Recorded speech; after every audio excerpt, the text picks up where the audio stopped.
Un kas šodien notiks? Mēs ar kolēģiem vai sadarbības partneriem no SIA Tabbox pastāstīsim jums par mūsu pašreģistrācijas risinājumiem. Pēc brīža pieslēgsies arī kolēģis no Tabbox, kurš arī sāks prezentāciju. Tad kādā brīdī es iesaistīšos, lai pastāstītu sīkāk arī no ārsta biroja puses, ko mēs darām un kādas ir lietas, kam būtu jāpievērš uzmanību šo visu plānojot. Un tad beigās arī tiksiet informēti gan par provizoriskajām izmaksām, gan būs arī jautājumu sadaļa. Labi. Tad prieks iepazīties ar tiem, kuri vēl nav mani klātienē vai telefonzvanos vai kā citādi vēl izdevies aprunāties. Tātad šodienas tēma mums ir par pašapkalpošanās kioskiem vai standiem.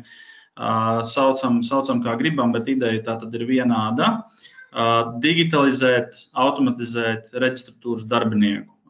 Un tā ir galvenā tātad tēma, kuru mēs gribam tuvākajā laikā arī realizēt aizvien vairāk un vairāk slimnīcās un klīnikās. Un, principā, ne tikai jūsu industrija ir mūsu redzeslokā, tādēļ es divos vārdos atļaušos pastāstīt par to, kas esam mēs, kas vēl nav par mums dzirdējuši. Un tad Tabbox galvenā misija ir veicināt pašapkalpošanās attīstību.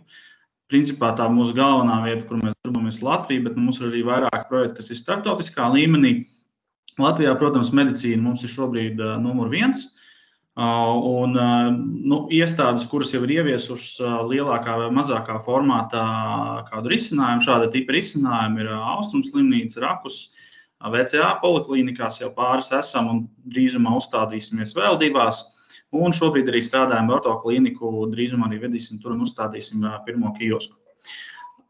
Ja mēs apskatāmies citas nozares, tad mūsu tā bāzes sistēma, kas ir līdzīgi varbūt redzēts kaut kādos McDonaldos un citās kaut kādās vietās, kur cilvēks pats var pieiet pie aparāta un pašreģistrēties vai nopirkt kaut kādus produktus, tad principā tie ir vai nu paši uzņēmumi to realizē, vai arī mēs esam iesaistīti šajā darbībā. Piemēram, Cinemon kinoteātros tie ir mūsu pašapkalpošanās kioski, kur var pieiet un nopirkt biļetus kino vai arī nopirkt kaut kādas uzkodas un vēl kaut ko.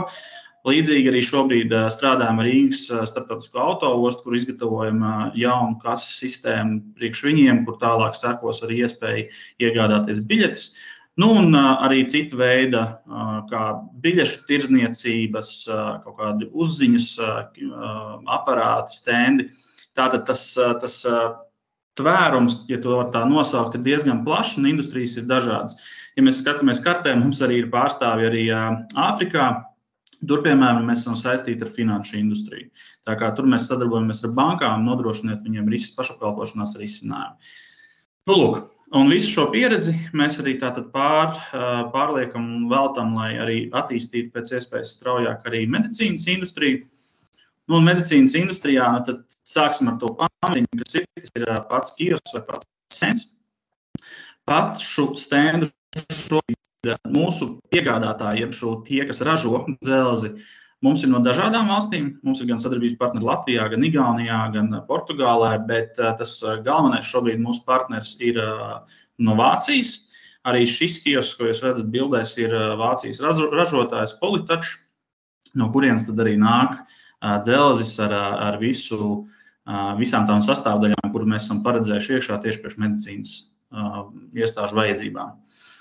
Lai būtu skaidrs, kas notiek uz paša kioska, tātad pamatā ir programmatūra, kura māk runāt ar katru iekārtu, kas ir kioskā. Tā ir kamera, identifikācijas, skeneris, printēšana, skenēšana, maksājuma aparāts, posttermināls un ekrāns.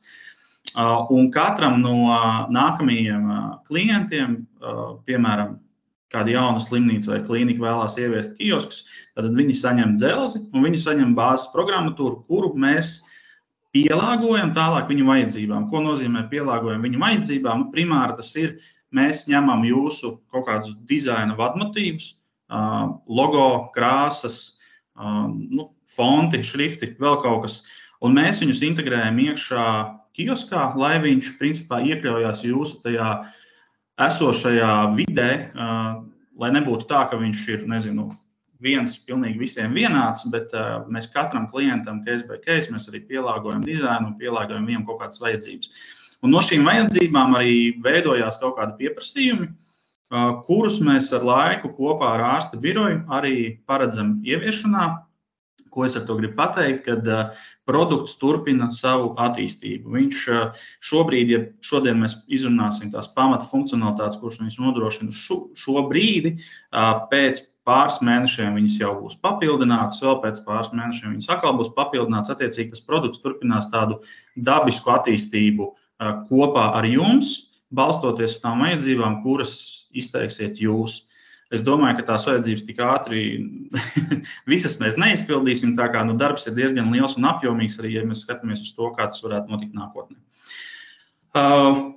Attālinātā pārvaldība gribēju pieminēt par to, ka visi statistikas rādītāji, visi kaut kādi atgadījumi vai kaut kādi erori, vēl kaut kas, tas viss tiek attālināti padots, un jūs to visu varat ikdienā redzēt administrācijas panelī, un tam mēs pieskārsimies arī nedaudz vēlāk, lai būtu tāda arī vizuāla izpratne par to, kā tas izskatās. Šobrīd tas galvenais uzskatāmais pienesums, ja mēs skatāmies uz divām pusēm, kas ir viens, kas ir lietotājs, un otrs, kas ir iestāde, tad, protams, tā pirmā un galvenā lieta ir ātrums. Ātrums ir gan vienam, gan otram svarīgi. Ja mēs skatāmies pēc pašreizējās pieredzes, ja mēs paņemam to pašu rakusu, viņam vidējā klienta pacienta apkalpošanas laiks, ja ir jāgaida rindā 5 minūtes apstrāde pie reģistratūras darbinieki ir vēl 5 minūtes, tad šobrīd tā viena pacienta pilna plūsma no tā brīža, ka viņš pienāk pie kioska un viņš aiziet projām pie doktora, tas ir aptuveni 2 minūtes. Tad tas ieguvums ir diezgan būtiski redzams, un tas arī, man liekas, ir tas galvenais šobrīd, uz ko kiosks arī dod to pievienoto vērtību. No lietotāja, no pacienta viedokļa, kiosks tiek veidots maksimāli intuitīvs, viņam ir salīdzinoši mazus soļu, nav daudz iespējas, kur pacients var, sākt lasīt tagad kaut kādus garus paragrāfus par kaut kādiem produktiem, vēl kaut ko. Viņa galvenā funkcija ir atnākot pie kioska, iečakoties, atzīmēt, uz kurien viņš ir atnācis, veikt apmaksu, apdrošināšanu, doties tālāk. Tā ir primārā lieta, ko kiosks izpilda un kas ir tas, kas sniedz to ātrumu visam tam stāstam. Protams, droša darba vide, nav vairs cilvēka kontakta. Un, ja mēs skatāmies no medicīnas viedokļa, tad, protams, ir automatizācija un digitalizācija tādi ļoti vispārīgi nosaukumi, bet to arī mēs šobrīd redzam, kad ir iestādes, kur papīru darbi, kas agrāk tika rakstīti ar pirkstu, ar roku, un tagad mēs viņu lēnām integrējam iekšā kioskā, lai pacients, piemēram, noskanējot savu ID karti, uzreiz jau aizpildās dokumentu un nav nekādas papildus lietas jāvada tur personas kodi, vēl kaut kas. Respektīvi, tā automatizācija ir paša kioska būtībā, lai tos procesus, ko pirms tam manuāli darīja cilvēks, tad to šobrīd izdarīs sekundžu laikā dators. Apakšā es esmu, ja tur redzat, tur ir papildus funkcionalitātes iespējas, tātad rindu sistēmas integrācijas, statistikas un pielāgot šī aplikācija. Ko es ar to gribēju pateikt? Arī, piemēram, var redzēt sejas atpazīšanas sistēmu. Kiosks kā tāds viņu, kā es jau minēju, var turpināt attīstīt. Funkcionalitāte ir attīstām un arī, ja mēs redzam, kad ir kaut kādas lietas vai ir kaut kādas, tāpat sejas atpazīšana ir ļoti labs piemērs. Šobrīd mēs viņu neizmantojam, viņi ir aktīvi, slimnīcas pašas izvēlās to izmantot vai neizmantot, tas ir drošības jautājums, bet loģiski tas paildzina procesu, ko pacientam ir nepieciešams pavadīt pie kioska, tādēļ pagaidām slimnīcas to nedara. Bet, ko es ar to gribēju pateikt, ka tādas opcijas ir diezgan daudz un dažādas, ko kioskā var papildus ielikt. Kā viena no svaigākajām ir šī anketu aizpildīšana, parakstīšanās, piemēram, ka es apstiprinu, kad manus datus apstrādā vai ka ar mani pēc tam sazinās. Un tad mēs varam ar trešās puses palīdzību arī šim dokumentam uzlikt laika zīmogu, un viņš principā ir leģitīms dokuments, ko pēc tam var saglabāt vai no ārsta birojā, vai nu saglabāt pašas medicīnas iestādes serveros. Un tad, tas galvenais piemērs, pirmais celmlauzis, ja to var tā noteikt, mums bija Rakus. Kiosks šobrīd aktīvi strādā, ir bijuši dažādi izaicinājumi, turpinam attīstīt produktu, papildinam ar dažādām lietām, ko sākumā nevarējām iedomāties, ko kioskā vajadzētu varēt. Bet tas galvenais rezumē ir šis te laika resursu ietaupījums, un to arī uzsver pats klients, kad šī tā galvenā lieta, kad mazinās rindas, cilvēkiem mazāk ir jāgaida, un tad tā kapacitāte principā kāpj un nav vairs tādas, ir vēl, protams, bet lēnām tiek risināts problēmas ar to, kad ir cilvēkiem jāgaida. Par pamatfunkcionalitāti. Tātad es teiktu, ka šobrīd ir tādas 3 galvenās. Skaidrs, ka tā plūsma ir diezgan vienkārša, kad cilvēks pienāk pie kioska, viņš kaut kā identificējās, mēs to pārbaudam šajā gadījumā ārsta birojā. Tālāk mēs iegūstam datus, un ar šiem datiem mēs tālāk strādājam ar pacientu. Tā ir tāda vienkāršota plūsma. Tūlīt Aldis pastāstīs arī par kā tas notiek arī ārsta biroja pusē, bet no Tadbox puses tā tad ir 3 šie, es teiktu, posmi. Pirmais tātad šobrīd ir reģistrēšanās vizītei. Tātad pacients pienāk pie kioska, viņam ir vai nu pase, vai nu ID karti, kuram viņai ir jābūt līdzi. Viņš noskanē šo te dokumentu skenerī. Mēs padodam uz ārsta biroja signālu, noskaidrojot, vai šim cilvēkam šodien ir kaut kādi pieraksti. Tālāk, ja šie pieraksti ir, tad mēs viņus attēlojam uz ekrāna. Pacients izvēlās, kur ir daktars, pie kura man ir jāiet uz vizīti. Viņam parādās visa galvenā informācija, viņš var pievienot arī savu e-pastu, ja viņš grib nosūtīt savu kaut ko, ievadīt apdrošināšanu, ja viņam tāda ir, un gala cena parādās ekrānā, kuru var veikt apmaksu. Pēc apmaksas veikšanas tiek ģenerēta e-kvīts, kuru mūsu tas uzskats, ka viņu nav obligāti jādrukā, bet tas ir no iestādes uz iestādi. Mēs varam to e-kvītu nosūtīt e-pastā automātiski, mēs varam e-kvītu izprintēt, tas ir atkarīgs no jums, kādas ir jūsu vēlmes. Otrā plūsma, kad viņš pienāk pie kioska, ir poga rēķinu apmaksa. Tātad pacients identificējās. Šobrīd gan viņš identificējās ar uz rēķina izdrukātā QR koda, bet principā es domāju, ja mēs šodien esam šeit interesanti, kurus varētu tuvākajā laikā tikai ieviest projektu šo te risinājumu, tad uz to brīdi jau būs tā, ka cilvēks identificēsies ar savu ID karti vai pasi. Un mēs no sistēmas dabūsim visus aktuālos rēķinus, kuri šim te pacientam ir neapmaksāti. Un tad, attiecīgi, viņš varēs veikt apmaksu pie kioska. Un trešā lieta, kas ir kā tāds papildinājums, ko es jau pieminēju, tā tad ir šīs elektroniskās piekrišanas, kuras visas var pārvaldīt administrācijas panelī, kur jūs varat paši noteikt, kādas lietas jūs gribat pacientam pajautāt, vai viņš piekrīt datu apstrādē, GDPR-iem, vai viņš ir, piemēram, tie paši Covid visi jautājumi. Respektīvi, jebkura tipa jautājums, ko jūs gribat no pacienta dabūt, kad viņš piekrīt tam, kad šo informāciju apstrādā, to mēs visu varam uztaisīt elektroniski un saglabāt tad attiecīgi jūsu datubāzē kādā vai arī ārsta birojā pie pacienta kartiņas. Tā, tagad es dodu. Jā, paldies. Mikrofonu tev. Jā, paldies. Es ļoti ātri paskatīšos, Jāzeps izstāstīja no savas puses, un es mazliet iziešu cauri tām svarīgākajām lietām, ko tad dara ārsta birojas brīdī, kad pacients reģistrējās stendā. Tad, kā jau Jāzeps minēja, tad reģistrēšanās stendā notiek izmantojot pasīvu ID karti. Tanī brīdī ārsta birojas uz ekrāna parāda visas pierakstus, kas pacientam ir uz tekošo dienu, ko viņš apstiprinot var turpināt tālākās darbības.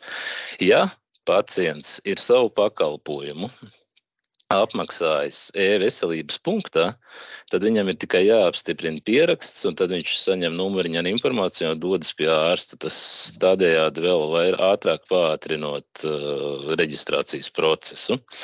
Tad par piekrišanām. Ja, tur arī Jāzeps jau izstāstīja, ka tur var būt jebkāda veida piekrišanas, kādas ir nepieciešamas konkrētai medicīnas iestādē, un viņas tiek saglabātas ārsta birojā pie pacienta failiem. Un arī šis jautājums jau tika pacelts, ja sistēmā ir neapmaksāti rēķini, pacientam ir jāveic apmaksa, un tikai tad viņš var turpināt reģistrāciju. Tas jau jaunākajā versijā ārsta birojā ir paredzēts, ka skenējot personu apliecinošu dokumentu, ja būs neapmaksāti rēķini, pacientam no sākuma parādīsies kas viņam ir jāapmaksā. Un vēl viens bonus ir, ka šo rēķinu parādīšanu pacientam var regulēt pati iestāde, uzliekot sistēmā termiņu, pa kādu viņi grib, lai tie rēķini tiek uz atpakaļ skatīti ir vai nav, vai vispār noņemot nost, ja tas nav nepieciešams.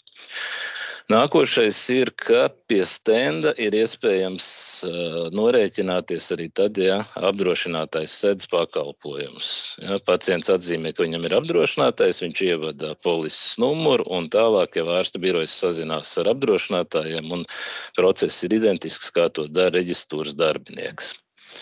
Tad, kas nākošais ir paredzēts un tūlīt būs izstrādāts, tas ir, lai mēs atpazītu pacients, kam ir dažādi atvieglojumi. Pirmās grupa, ko mēs atpazīsim, būs invaliditātes apliecības.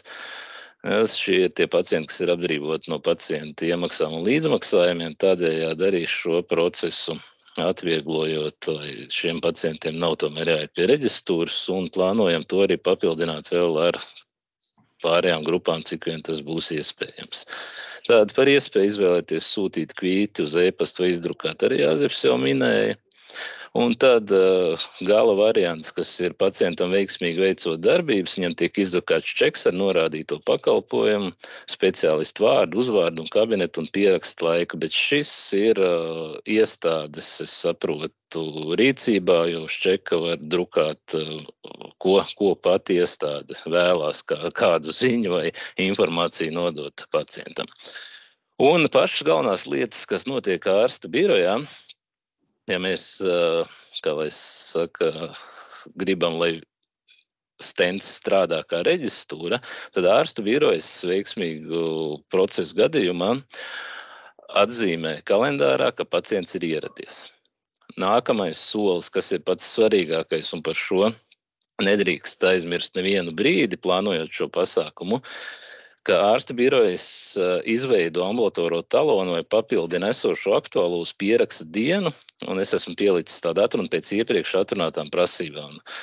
Ko tas nozīmē? Jo ir dažādas iestādes, ir dažādas specifika, kur zaļie koridori, dzeltenie koridori, kur atšķirās apmaksas nosacījumi, kur taloni ir jātaisa tikai jauni, kur viņi ir jāpapildina, kur varbūt nav jāpapildina, un daudz dažādas prasības, tāpēc šis būs tas punkts, kur ārsta birojas ar katru, ar ko mēs uzsāksim sarunas vai par šī procesa pašreģistrācijas ieviešanu, mēs kontaktēsimies, lai saprastu pilnīgi visus scenārijus,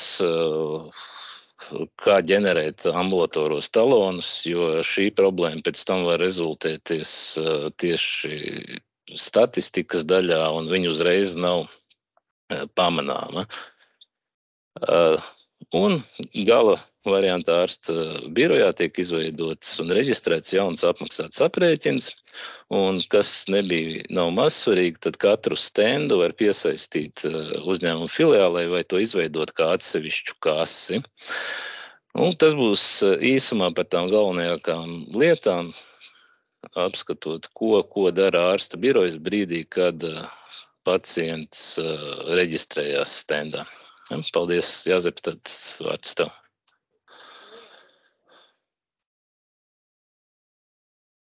Ejot uz priekšu, tātad administrācijas panels. Mums ir palikuši vēl pāris soļi, tad es pēc šī došu arī vārdu droši Alts varēs pabeigt, bet es tad vēl pāris punktus. Tātad administrācijas panels ir lieta, ar ko jums ir jārēķinās, ko jūs iegūstat savā rīcībā arī ārpus paša dzelža, paša softa, kas ir uz dzelža.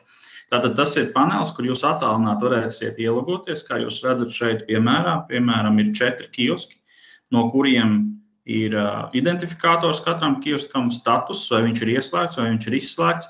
Un tieši šāda informācija, statistika un vispārējo jūs administrācijas panelī varēsiet redzēt jebkurā brīdī, jebkurā laikā.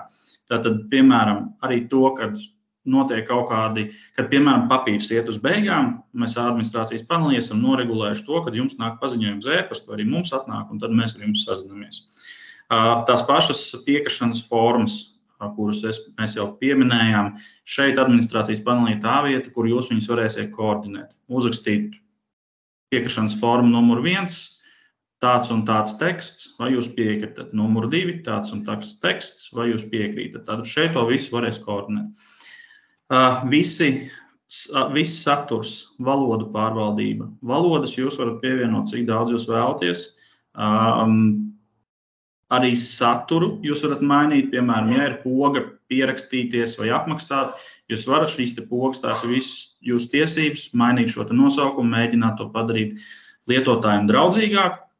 Protams, ka mēs sākotnēji visu to palīdzēsim salikt visus tekstus, bet tas, ko es vēlos pateikt, jums ir tālāk visas iespējas pašiem kaut ko palabot, papildināt kaut tās pašas valodas. Visi paziņojumi par kaut kādiem atgadījumiem, erroriem, vēl kaut kas, viss tiek automātiski uzreiz nosūtīts jums un mums. Tālāk statistika, cik daudz cilvēku bijuši, kādas ir kopējās summas, vecuma grupas, to mēs attiecīgi redzam pēc dokumentiem. Kādi pakalpojumi, bet respektīvi diezgan plaša statistika, kuru mēs turpinām papildināt. Un vēl viena būtiska lieta ir mārketinga materiāli. Tajā brīdī, kad kioskā, piemēram, neviens cilvēks nav klāt vai kaut kāds tukšais periods, tajā brīdī jūs varat uzlikt, piemēram, VCA gadījumā mēs, man liekas, šodien uzlikām video rullītī, kurā parāda, kā ir jādarbojās ar pašu kiosku. Bet šeit, protams, jūs varat likt bildes, pakalpojumu kaut kādas piedāvājumus, un to visu jūs varēsiet šeit arī koordinēt ar administrācijas paneli. Tālāk par risinājumu ieviešanu. Šis jau ir viens no galējiem punktiem. Ņemot vērā, ka mums tā bāzes sistēma jau lielos nogriežņos ir jau gatava, tad tas, kas ir galvenais darbs, tā ir pielāgošana tieši jūsu iestādē. No mūsu puses, kas ir no Tabox, tā ir tīri, mums ir jāsaprot, vai biznesa loģika sakrīt ar visu to, ko mēs esam līdz šim taisījuši, vai ir vēl kaut kāda papildinājuma nepieciešamības. Dizaina pielāgošana, kas aizņem kaut kādu laiku, protams, tur ir ierēķināta arī saskaņošana un apstiprināšana. Un tad programmatūras pielāgošana iedalās divās daļās. Viena daļa, kas ir pie mums, kā pie Tabox, otrs ir pie ārsta biroja. Bet tas ir atkarīgs no iestādes uz iestādi, atkarīgs no tā, kāda jums ir šobrīd, piemēram, ārsta biroja versija. Tā kā tur tā var būt mainīgi. Kas attiecās par pēdējo punktu par iekārtas komplektēšanu un iegādi, nevis iegādi, bet piegādi, ir divi scenāriji. Ir viens scenārijs, ka mums iekārta jau ir pieejama. Šobrīd mums, piemēram, noliktavā stāv 15 pieejamas iekārtas. Viņas gaida nākamās iestādes, un šobrīd jau procesā viņas lēnām sākam arī sūtīt ārā tiem, kuriem ir jau tuvu procesa galam. Tātad ir otra situācija, kad mums noliktavā iekārtas nav. Tad gaidīšana var būt 1 līdz 3 mēnešiem. Es domāju, ka tas ir 1 līdz 2 mēnešiem. Bet to mēs darām uzreiz, kā mēs saprotam, ka jūs esat ieinteresēti darboties. Mēs uzreiz jau savā galā pasūtam un darbojamies tālāk, lai jums viņu piegādātu. Tātad tāds orientējošais laiks no risinājuma uzsākšanas līdz tam brīdim, kad mēs uzstādamies, ir aptuveni 2 līdz 3 mēneši. Un pēdējais solis, par ko es vēlējos parunāties, šis gan ir no katra, es teiktu, atkarīgs individuāli, jo ir būtiska atšķirība starp to, vai uzņēmums ir vidējs vai mazs vai mikro. Tātad, ja ir mazs vai mikro, viņam pienākās tāds kā speciālais grants. Šo informāciju var atrast internetā par to, kāda ir tie klasifikātori vai iestāde atbilst kuram līmenim. Tur ir iespējams iegūt no Eiropas Digitālās inovācijas centra atbalstu 5000 eiro vērtībā, kas ir viena kioska izmantošana uz gadu bez maksas. Attiecīgi, tur mēs paredzam visus izdevumus, kas ir mūsu pusē. Jūsu gadījumā jūs piesakaties pie LIA un aizpildot, protams, dokumentāciju. Dokumentācija arī būs nebūs tik ātri, bet jums ir iespēja dabūt šo te atbalstu, kad LIA pēc ieviešanas procedūras jums atmaksās 5000 eiro vērtībā šo te licenci par kiosku. Otrs solis, kas visdrīzāk ir lielākā daļa no slimnīcām medicīnas iestādēm, ir atbalsts 30 līdz 60% atmaksā līdz 100 000 eiro. Šajā gadījumā atbalstu var ņemt, piemēram, uz 2 gadiem. Uz 2 gadiem, piemēram, 2 vai 3 kioski, tiek aprēķināts, cik ir kopējā summa, cik izmaksā licenci šim kioskam par viņu izmantošanu, un 30 līdz 60% apmērā no LIA puses ir iespējams iegūt atmaksu, kas arī, manuprāt, ir diezgan labs atbalsts. Kāpēc 30 līdz 60% mazs komentārs? Iemesls ir tāds, ka programma vēlās pēc iespējas vairāk palīdzēt uzņēmumiem ar digitalizāciju tieši tālāk no reģioniem, tālāk no Rīgas. Tad tie, kas ir Rīgā uzņēmumi, viņiem ir, manā pieredzē šobrīd nav bijis neviens, kas dabūtu vairāk kā 30%, Pierīgi jau pretendē uz 35%, un kas ir tālāk, tur jau ir 40, 50 un tad iespējams arī 60. Pagaidām mēs vēl neesam redzējuši situāciju, kur ir 60% atmaksa, bet tā doma, es domāju, ka jums ir skaidra, jo tālāk reģionā, jo tā atmaksa ir lielāka. Par precīzu procentu, cik būs iespējams iegūt, to varēs uzzināt tikai tajā brīdī, kad dokumenti būs aizpildīti un LIA eksperts būs izvērtējuši šo visu pieprasījumu pēc atbalsta. Apakšā es norādīju linku DIH.LV. Tur var iepazīties plašāk par pašām programmām. Mēs noteikti varam arī individuāli ar katru apskatīt, kādas ir tās iespējas, bet tā galvenā doma ir, ja ir mikro vai mazais uzņēmums, tad viņš var pretendēt uz to 5000 100% atmaksu. Visādi citādi vidēji lieluma, tad tur ir tikai 30 līdz 60%. Tā. Kas attiecās par cenām. Man tagad ir tāda situācija, ka es, diemžēl, jūs nedzirdu. Ja kāds varētu pamēģināt parunāt, varbūt es sadzirdētu. Bet pēdējais galvenais punkts, kas ir jāsaprot, un tad es domāju, ka es došu vārdu Aldim priekš jautājumiem varbūt, un, ja ir iespējams, tad ar Gustavam atļaut runāt, tad viņš varētu atbildēt uz jautājumiem, jo viņš dzirdēs. Tātad šobrīd bez tās elektroniskās parakstīšanas cena par vienu kiosku izmantošanu mēnesī ir 550 eiro. Viena mēneša maksa, kur iekļauts ir viss, kas ir saistīts ar ārsta biroju, ar taboksu un arī ar dzelzi. Arī dzelža noma ir iekļauts šajā summā.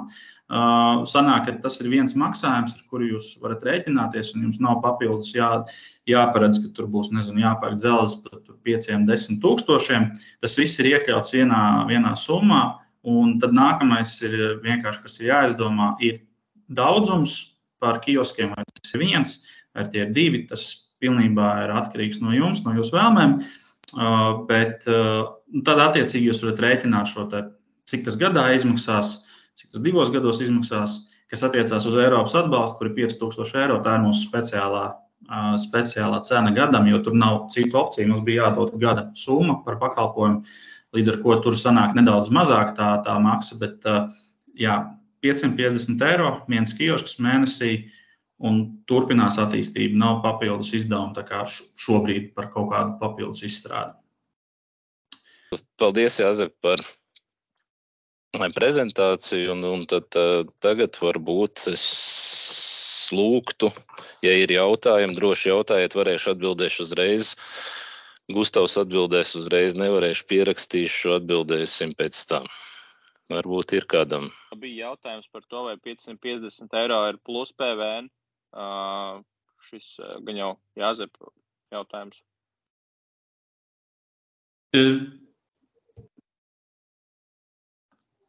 Jā, 550 un plus PVN.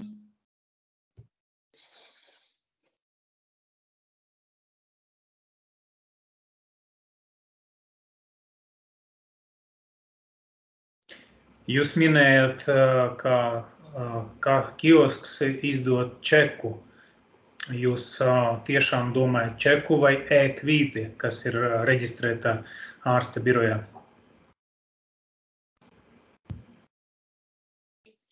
Jā, šeit precizējums neliels tad būs no manas puses. Tas, ko kiosks izdod, tā ir e-kvīts.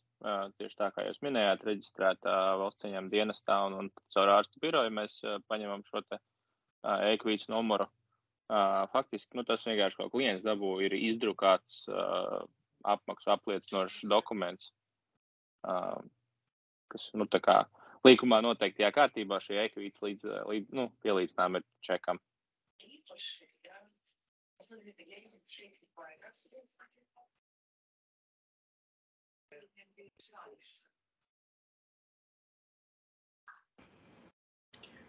Ja klients nav pierakstīts kalendārā, ka ir kabineti, kur ir dzīva rinda, pieņemsim uz injekcijiem, uz kardiogramām, viņš arī var tiks apkalpots caur šo te iekārtu?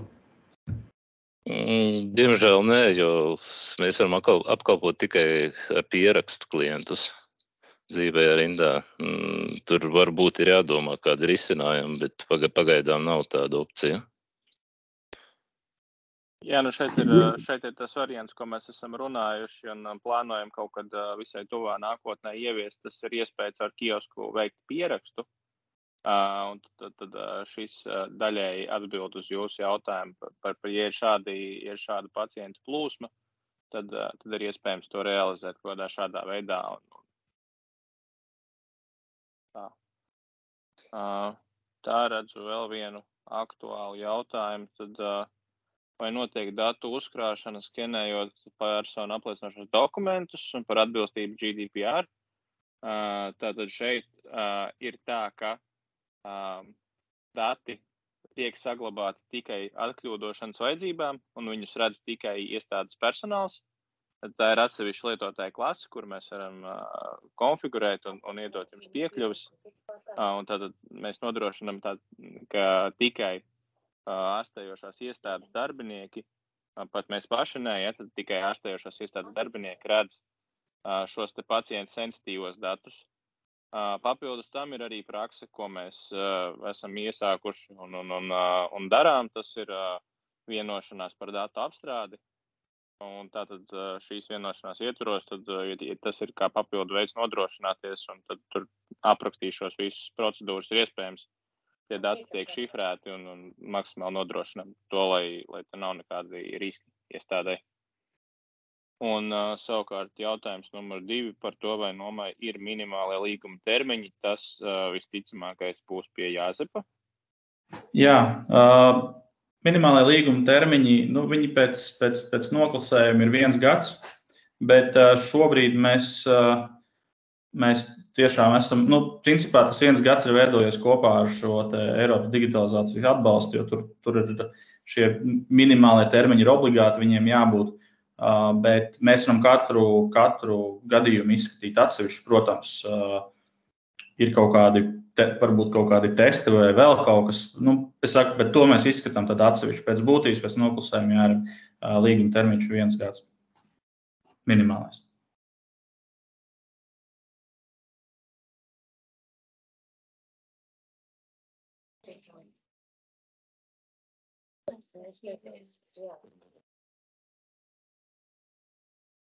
Jautājiet.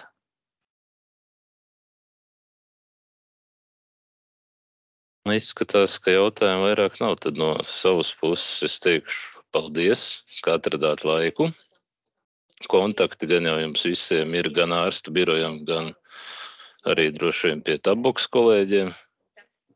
Tā kā jebkuri jautājumi intereses gadījumā sazināties ar mums un veiksmīgu dienu.